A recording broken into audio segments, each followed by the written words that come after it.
ഈശോയിൽ സ്നേഹം നിറഞ്ഞ സഹോദരി സഹോദരന്മാരെ, ക്രിസ്മസ് സന്ദേശം 15-ാം ദിവസം. ഇന്ന് നമ്മൾ ധ്യാനിക്കുന്ന വിഷയം ക്രിസ്തു ദർശനം നമുക്ക് സന്തോഷവും സമാധാനവും നൽകും.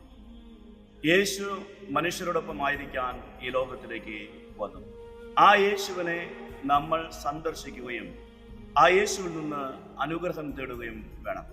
യേശുവിനെ സന്ദർശിച്ച ക്രിസ്തു ദർശനം നമുക്ക് ലഭിച്ചാൽ നമുക്ക് സന്തോഷം ലഭിക്കും, സമാധാനം ലഭിക്കും. യേശു ജന്മിച്ച അവസരത്തിൽ കിഴക്കുനിന്ന് 3 രാജാക്കന്മാർ വന്ന് യേശുവിനെ ആരാധിക്കുകയും യേശുവിൻ്റെ ദർശനത്താൽ വലിയ സന്തോഷം അനുഭവിക്കുകയും ചെയ്തു. ലൂക്കായുടെ സുവിശേഷം 2-ാം അധ്യായം 31-ാമത്തെ വചനത്തിൽ ലോകരക്ഷകനായി ജനിച്ച ഈശോയെ കണ്ട ശിമയോൻ വളരെയധികം സന്തോഷിച്ചു. അദ്ദേഹം പറഞ്ഞു, ലോകത്തിന്റെ രക്ഷയ്ക്കായി അങ്ങ് ഒരുക്കിയിരിക്കുന്ന രക്ഷ ഞാൻ കണ്ടിരിക്കുന്നു. ഇനി എന്നെ സമാധാനത്തിൽ വിട്ടയക്കണമേ.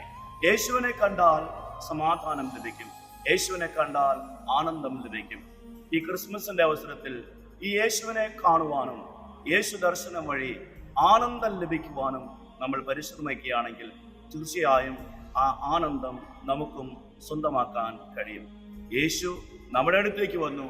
അത് യേശുവിൻ്റെ വശത്തു നിന്നുള്ള ഒരു കാൽവെപ്പാണ്. എന്നാൽ ഈ യേശുവിൻ്റെ അടുത്തേക്ക് നമ്മൾ പോവുകയും ദർശനം തേടുകയും വേണം.